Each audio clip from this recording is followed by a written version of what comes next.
Welcome to the Nerve to Lead podcast.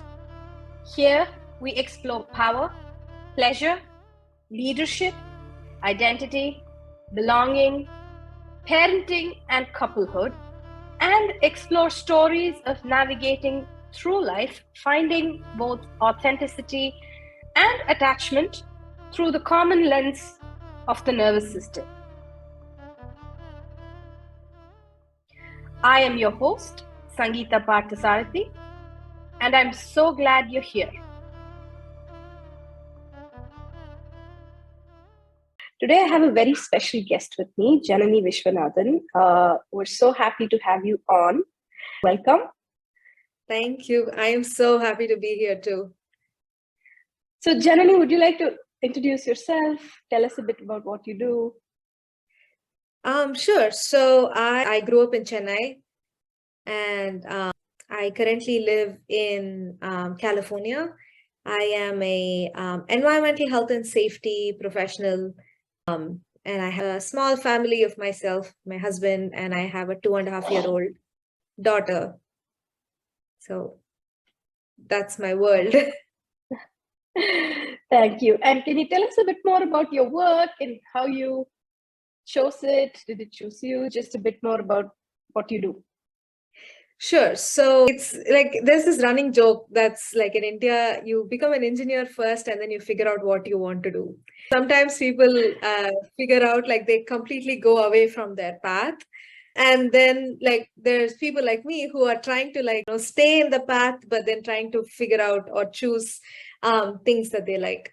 So what happened was I decided to do biotechnology, and I wanted to do psychology or like journalism, like something in arts, but then my scores were too high to do arts. That is what you're told. So I ended up doing biotechnology, and then after that, I wanted to do my master's in some field related to it.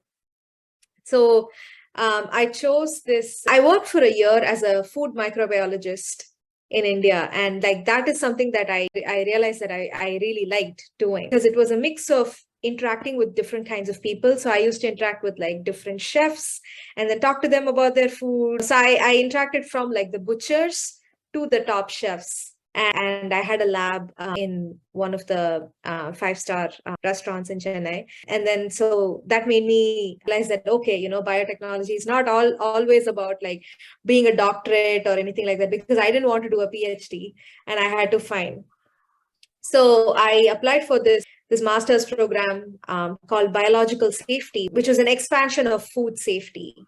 So it's a field where it's a mix of you interact with scientists, you're still in the field, but then you are not doing work in the lab. You get to my strength I found was working with people, talking to people, and like sort of bringing about change with people. So safety makes you feel good. So what made me feel good was like when I was a food microbiologist is that, hey, today everybody ate happily and everybody went home safe.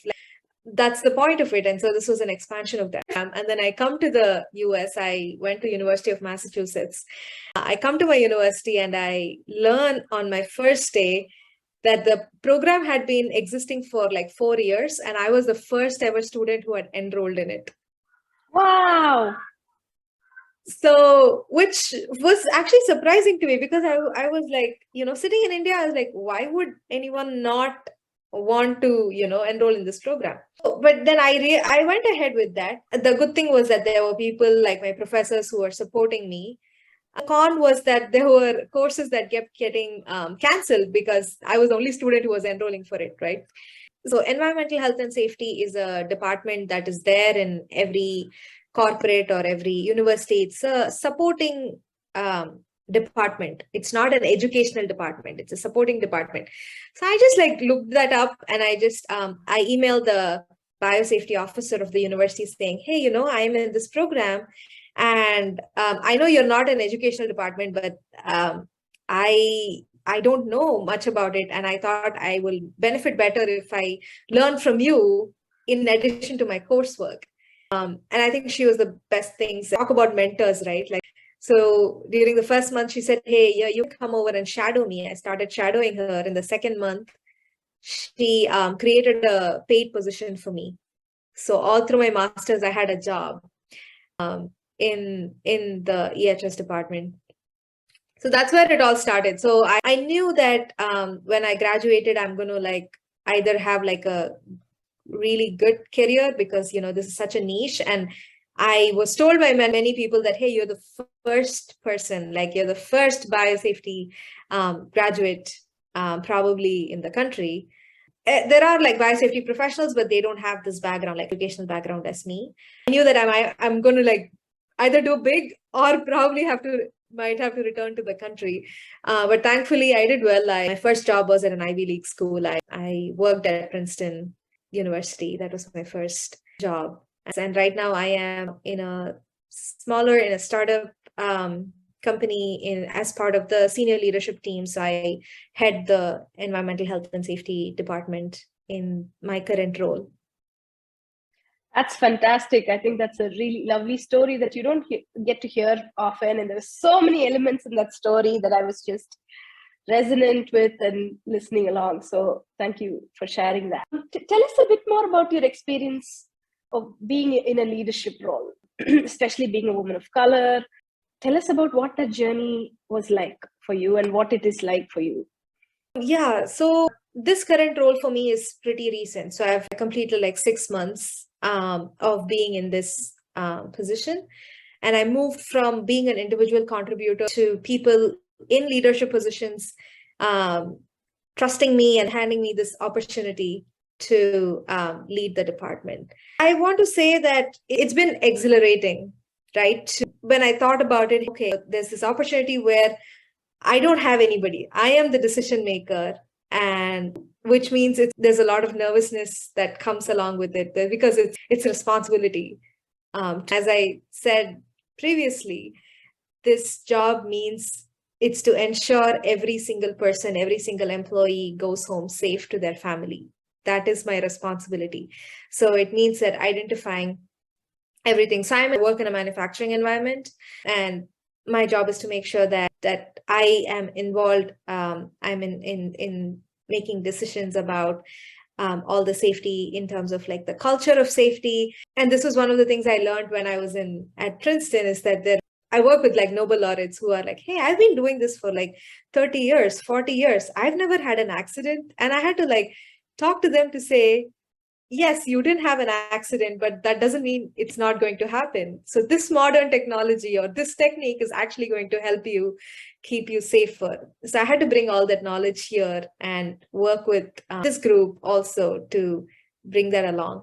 Definitely, yeah, a lot of highs and lows as well, because in my case, I felt like the imposter syndrome, right? Like after always having somebody mentor you or like having someone who supported you or whom you looked up to make these decisions. Now you're in a position where you have to do that, at least in a smaller setting.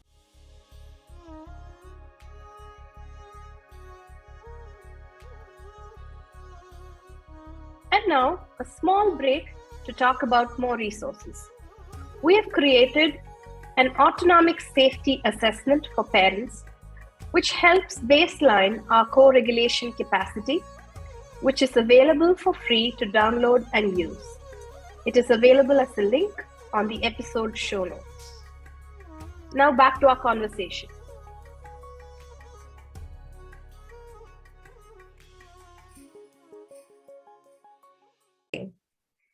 Yes, I think it's a prevalent and very important issue that I feel like when we have more female leaders, more female researchers, more women in problem solving / authority, like, ability to make decisions, that changes, isn't it? Like that's when your leadership is influenced by the fact that you're a woman, the fact that you're a woman of color, you're first generation immigrant and a mom, right? I mean, tell us a bit more about that.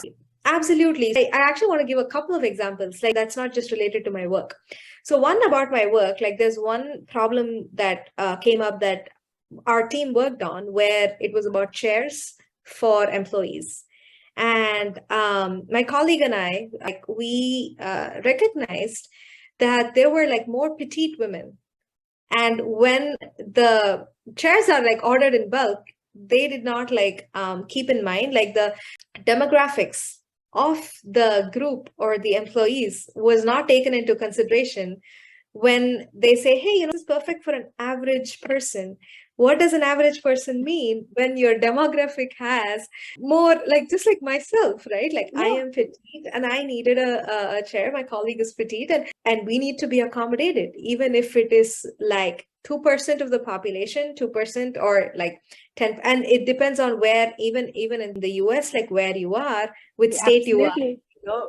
So we had to actually say that and make accommodations. And we created a workplace where people who are petite or people who are like taller than average also had the right chairs, because you sit on it for 8 hours a day. You need to have comfortable chairs, right? And you're talking about like when women are there, like problem solving. Yes, because I'm problem solving for myself and for people like me. Absolutely. Right? Because somebody else did not think about it. And the other thing I wanted to share was my nonprofit initiative that I worked on. It's called No More Nirbhaya, which is part of AWARE. And when we started this over 5 years ago, and when we were researching, my friend Sandhya and I were researching, and we were like talking with different nonprofits across India, and we were collecting research from across the world. One of the things that we found out was like the data about women, right, in cities. There are other nonprofits who have done this research where there was data that says, hey, you know what? Women need all these things. Like, women need more public transportation because they don't have their own vehicles. The number of women who drive motorbikes or who are comfortable going in autos are less, and they need public transportation, which means the city has to think about more about the women who are traveling with children, or who might have to, if just because there is not public transportation, women are not able to work long hours because they are dependent on somebody else to pick them up because of safety. It's just amazing to look at all this data. And there are countries who the cities who work closely with the nonprofits, and that was our goal as well, where we work closely with the city to say there is so much research that proves that if you have a city that is accommodated and up to date for women, then it's going economic impact is higher. The family is going to earn more. The children are going to be more safer. So there is, and it's so important for governments and for city councils to work with researchers who are doing research on women's safety, or who are doing research on how it impacts how the transportation paths and streets impact women. Like, if you have more street lights, that place is going to be more safer, which means those houses are going to feel more safer. Those women are going to... So, and that's the other place, right? It's one, we are talking about corporates where they need to do it, and it's much more easier for them. The other larger impact is cities who have to think about not just because historically men used to go out and work and women were at home, and that's how the cities have been designed. So we have to think about the whole design change of our cities and our towns. Absolutely. Oh, and because we're both from Chennai, I probably know this, but now women go free in public transport buses in Chennai. And I think that I love that initiative, and more women travel in public transport buses now. Therefore, the buses are safer. So I think it has contributed to the overall, exactly like you said, right? A lot of men, because traditionally being the breadwinners, have access to a bike or, auto or whatever, right? Carpooling, whatever. And I think that there's definitely been a shift after that came about. And this is lovely, like context of how data can actually help create a more equitable world. If we use that with empathy, I think is really powerful. And this concludes part 1 of my conversation with Janani. Please join us in the next episode where we talk about leadership, success, and parenting. Thank you for joining me today on Nerve to Lead podcast. The music you hear in this podcast was created by Soundcreed. You can find their link in the description. Thank you to Vaishnavi and Pavitra in Team Sangpar for producing and editing this podcast. Did this episode resonate with you? If it did, please share it with your friends, family, co-workers, or clients. We would also love to hear from you. Drop us a note on www.sangpar.com.